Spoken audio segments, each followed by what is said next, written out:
माननीय मुख्यमंत्री जी के पिताश्री ने इस ऑर्गेनाइजेशन को सींचा और जब आज उनका बेटा प्रदेश का मुख्यमंत्री है तो बहुत उम्मीदें हो जाती हैं।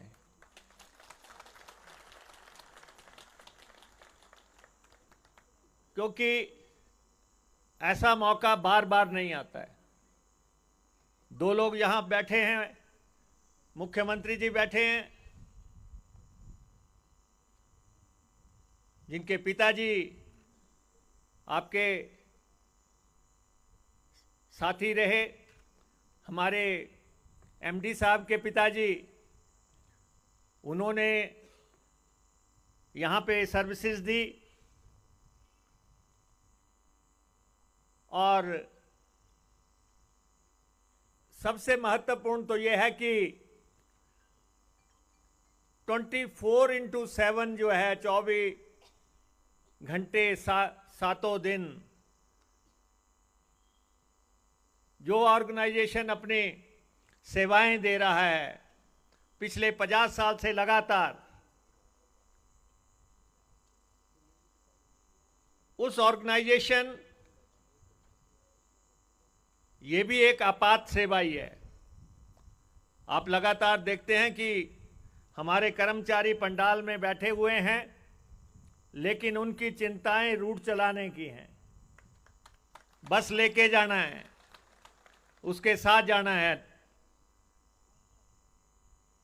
और यहाँ पे ऐसे कर्मचारी भी अभी सामने आए जिन्होंने अपने जीवन काल में कोई छुट्टी नहीं ली, 25-25 साल से गाड़ी लगातार चलाई है। तो हमें बड़ा गौरव है हमारी एचआरटीसी पे, और ये एचआरटीसी हिमाचल प्रदेश के लोगों के दिलों के बहुत करीब का संगठन है। शायद ही हिमाचल का कोई ऐसा व्यक्ति होगा जिसने एचआरटीसी में सफर ना किया हो, जिसने इसकी सेवाओं का इस्तेमाल ना किया हो। हमने खुद एचआरटीसी में बहुत सफर किया है। यूनिवर्सिटी में थे, एचआरटीसी ही ऐसी संस्था थी जो हमें घर से शिमला पहुंचाती थी। और अभी 20-25 साल पहले जब हम दिल्ली नौकरी किया करते थे तो एचआरटीसी ही थी जो हमें शिमला से दिल्ली लेके जाती थी।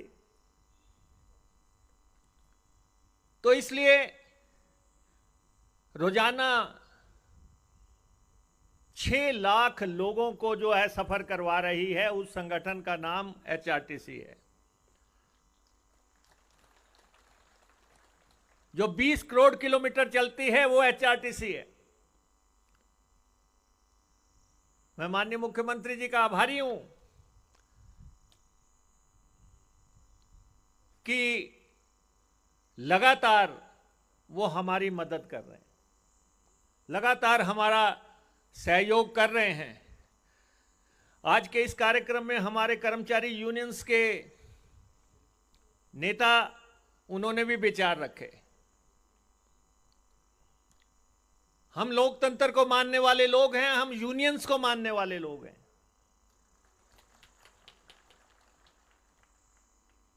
क्योंकि हम खुद चुन के आते हैं और डायलॉग से ही किसी भी समस्या का हल निकलता है। और आप इतनी संख्या में यहां पे बैठे हैं, आप ये बता दें कि क्या हमारी सरकार ने जिस दिन से शपथ ली है आज दिन तक सारे कर्मचारियों को वेतन मिला है कि नहीं मिला है? कई लोग बोलते हैं एचआरटीसी के लोगों को वेतन नहीं मिला। अरे, हम वेतन देने के लिए एक दिन के भी डिफॉल्टर नहीं। आज हर एचआरटीसी कर्मचारी को हम वेतन दे रहे हैं, ये हमारी गवर्नमेंट की सबसे बड़ी सफलता है। हम अपने कर्मचारी को पेंशन दे रहे हैं और बता दें कि हम पेंशन में कहां डिफॉल्टर हैं। क्या आप सबको आज दिन तक की पेंशन मिली है जब से सरकार आई है? तनख्वाह आपको हमने दी, पेंशन हमने आपको दी, परिस्थितियां किसी भी तरह की हो, लेकिन मुख्यमंत्री जी की मेहरबानी हमारे पे रही। और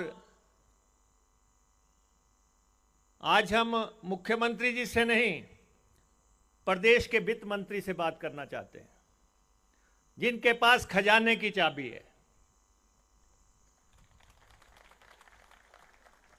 हमारे कर्मचारी, आपको मालूम होना चाहिए कि एक रूप इनका मुख्यमंत्री का है, एक वित्त मंत्री का है, तो हमने आज वित्त मंत्री को बुलाया है।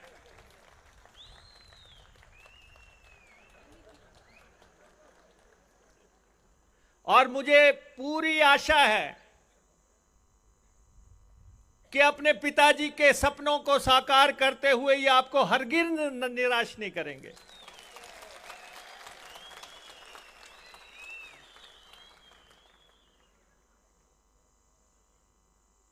इन्होंने, ऐसा नहीं है कि हमारी मदद की। अभी जो इलेक्ट्रिक बसें आ रही हैं उसका 327 करोड़ रुपया इन्होंने हमें दिया। ये हो रहा है कि हम कर्जा लेके बसें नहीं ले रहे हैं, इन्होंने हमें एक मुश्त 327 करोड़ रुपया दिया है, तो उसके लिए आप इनका आभार जताएं। इन्होंने हमें चार्जिंग स्टेशन लगाने के लिए और कार्यशालाओं को ठीक करने के लिए 110 करोड़ एक मुश्त दिया है, उसके लिए भी आप इनका धन्यवाद करें। देखो, हम नाशुक्रे लोग नहीं हैं, एचआरटीसी के लोग। जो हमारे लिए हो रहा है हम उसकी बात भी कर रहे हैं, जो हमारी उम्मीदें हैं उसकी बात भी हम इनके समक्ष करेंगे। और हमने अभी पीछे 245 बसें खरीदी हमारे सरकार आने के बाद, और कुछ टेम्पो ट्रैवलर खरीदे, जो भी खरीदे थी उसको इजाजत दी गई सरकार द्वारा। लेकिन अब समय आ गया है। अभी हमारे कर्मचारी संगठन के लोग कह रहे थे कि जी हमें भी 28 को तनख्वाह और पेंशन दे देना। ये तो मुख्यमंत्री की चुटकी की बात है।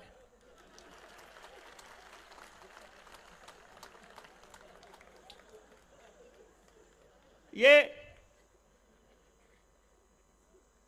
आप कह रहे थे कि कर्मचारियों को 4% महंगाई भत्ता दे दिया, तो ये तो मुख्यमंत्री जी जानते हैं कि देना है।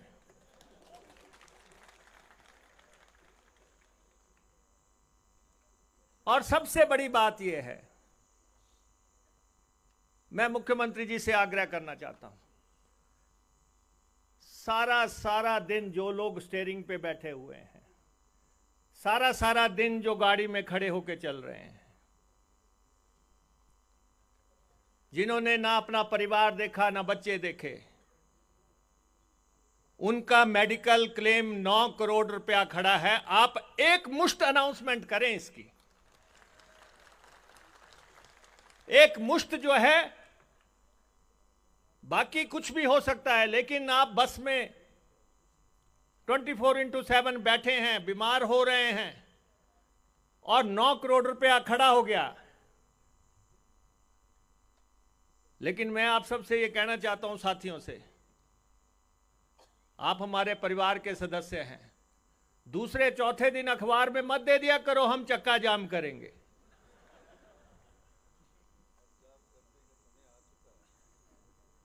सरकार को आपको भी सहयोग करना, जब सरकार आपकी है, कर्मचारियों की सरकार है। अगर आपको ओपीएस दिया तो किस सरकार ने दिया? जो हमसे पहले वाले थे उन्होंने तो कह दिया था कि ओपीएस दिया ही नहीं जा सकता, संभव ही नहीं है। हमने हिमाचल प्रदेश के कर्मचारियों को दिया तो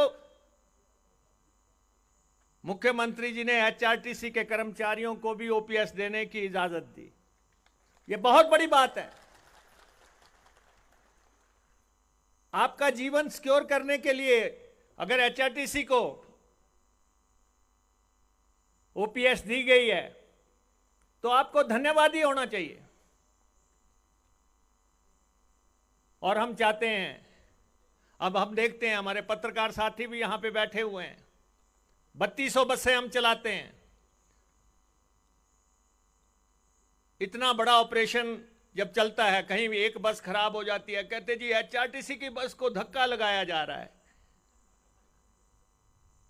मेरा इनसे भी ये कहना है, एचआरटीसी की यहां की लाइफलाइन है। एचआरटीसी की छवि में कहीं भी जो है आंच नहीं आनी चाहिए।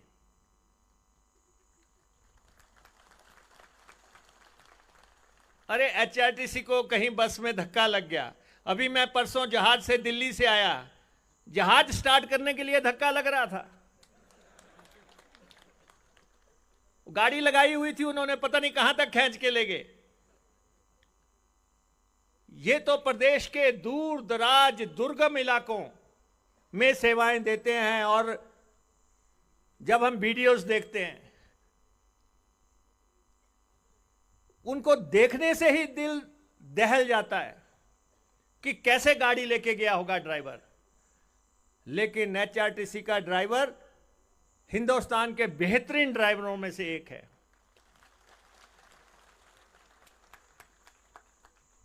एचआरटीसी में बैठ के किसी को कोई डर नहीं लगता है कि ये कैसे गाड़ी चलाएगा। कभी किसी ने सवाल किया? और हम अभी ड्राइवर्स की भर्ती कर रहे हैं, 350 नए ड्राइवर्स एचआरटीसी के बेड़े में जुटेंगे।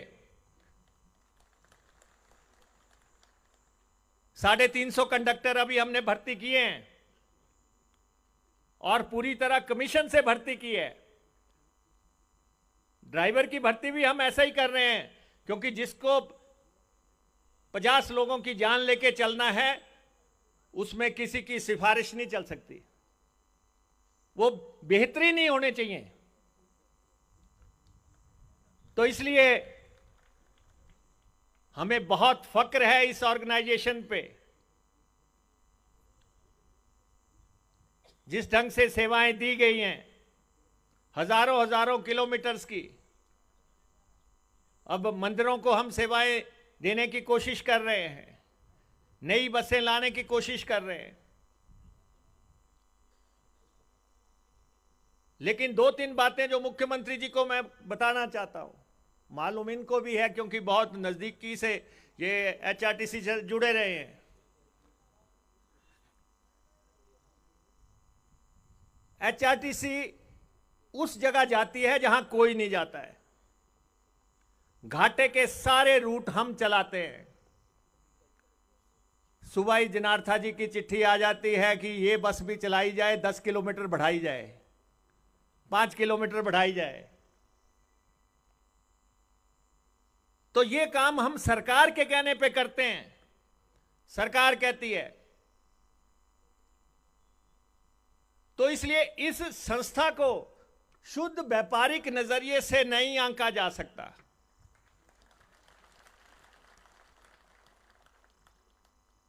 ये संस्था वेलफेयर के लिए काम कर रही है, प्रदेश के लोगों के वेलफेयर के लिए यह संस्था काम कर रही है।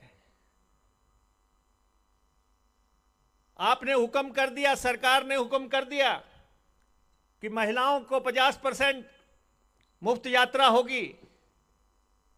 यात्रा शुरू हो गई, एचआरटीसी को तो फुट्टी कौड़ी नहीं दी गई। 28 तरह के पत्र आ चुके हैं कि इसको भी मुफ्त चढ़ाओ, उसको भी मुफ्त चढ़ाओ। और उन सर्विसेज को जब हम ये रियायती सफर हम करवाते हैं, अभी हमने आकलन किया, मुख्यमंत्री जी ने कहा था 0 टिकट का लगा के देखो, एक दिन में 50 लाख रुपया रियायती सफर पे लग रहा है। 50 लाख रुपया एक दिन का रियायती सफर है। रियायती सफर हम करवाएं, घाटे के रूट हम चलाएं, और फिर सरकार का हुक्म है कि आपको जो है पूरे स्केल देने हैं, पेंशन देनी है, भत्ते देने हैं, उसको इंप्लीमेंट किया जाता है। बसें हम खरीदते हैं जब, तो कर्जा लेते हैं। मुख्यमंत्री जी से मेरा आग्रह है वित्त मंत्री के नाते, एचआरटीसी की बसों पे खरीदने पे जितना हमारा कर्जा है एक मुश्त चुका दो।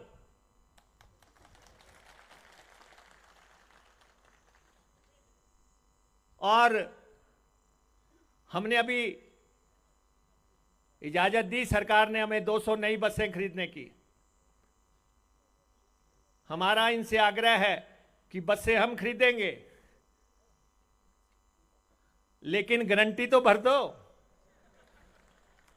क्योंकि खजाना तो इनके पास है। हमारे कहने पे तो कोई बस देगा नहीं। जब ये कहेंगे वित्त मंत्री के नाते कि हां इनको दे दो, मैं बैठा हूं, तो वो बसें आएंगी। और मैं मुख्यमंत्री जी से यह भी कहना चाहता हूं, किसी का हक लंबे समय तक नहीं मारा जा सकता।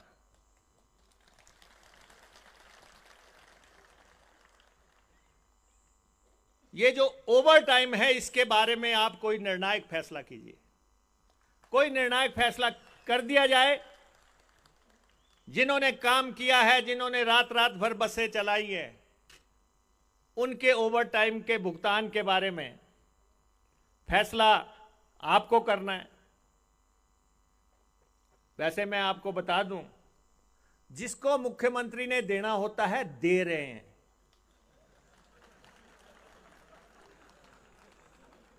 जिसको देना होता है दे रहे हैं।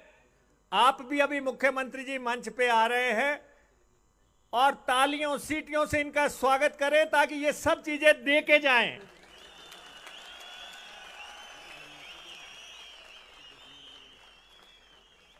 और मुझे पूरी उम्मीद है कि ये 50वां साल गोल्डन ईयर तो है ही, लेकिन मुख्यमंत्री जी के यहां मंच पे आने पे ये और सुनहरा हो जाएगा। ये और सुनहरा हो जाएगा। लेकिन मैं आप लोगों को भी कहना चाहता हूं, एचआरटीसी एक अनुशासनात्मक संस्था है। आपके 600 लोग जो हैं गाड़ी नहीं चलाना चाहते, कंडक्टरी नहीं करना चाहते। आपकी भर्ती ड्राइवर के तौर पे हुई है, आपकी भर्ती कंडक्टर के तौर पे हुई है, और आप कहते हैं जी मेरे को पेट्रोल पंप पे लगा दो, मेरे को खिड़की पे लगा दो, मेरे को दाएं लगा दो, बाएं लगा दो।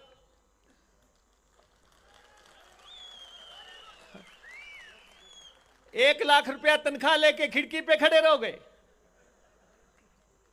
मेरा मुख्यमंत्री जी से कहना है, इसके लिए भी मेडिकल बोर्ड स्पेशल गठित कर दो कि जो बस चला सकता है वो बस चलाए।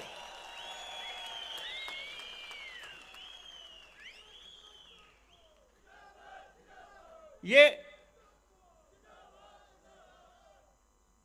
और हम ये भी चाहते हैं कि जो लोग बस अड्डों पे बैठे हुए हैं, जो लोग दूसरों की ड्यूटियां लगाते हैं, उनका टेन्योर भी फिक्स कर दिया जाए। 2 साल के बाद उनको हटना ही है वहां से।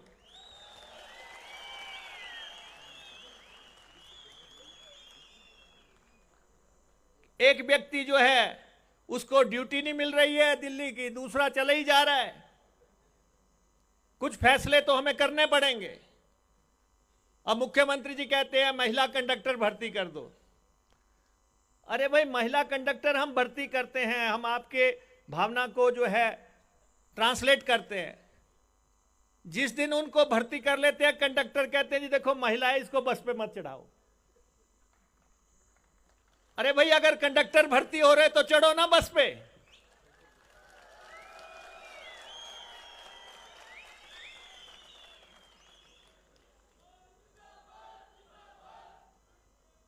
ये सारी बातें, लेकिन फिर भी मैं मुख्यमंत्री जी से इनका आभार जताता हूं कि जब से हमारी सरकार आई है, हम एक भी, आज यहां कह रहे थे पेंशन की बात कर रहे थे।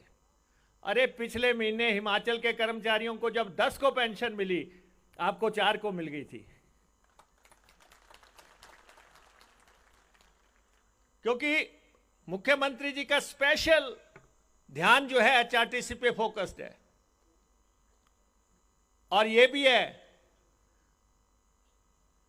हम दोनों का किसी बात पे झगड़ा नहीं होता, एचआरटीसी रोज हम झगड़ते रहते हैं। आपके लिए इनका भी प्यार है, तभी इन्होंने हमें बसें दी, 327 करोड़ रुपया दिया, 110 करोड़ रुपया उसके लिए दिया। अभी सुबह ही कह रहे थे कि मैं 500 बसों के लिए और पैसा देने के लिए तैयार हूं। और मुझे लगता है जब इनके जहन में है तो ये जरूर हमारे को 500 बसें और मुफ्त देंगे, ताकि कम से कम बसों का तो जो भार हमारे पे पड़ता है खरीद का, वो तो कहीं हमारा कम हो सके। हम किफायत कर रहे हैं, हम पैसा अर्जित कर रहे हैं, और आपने पिछले महीने 75 करोड़ रुपए के आसपास कमाया।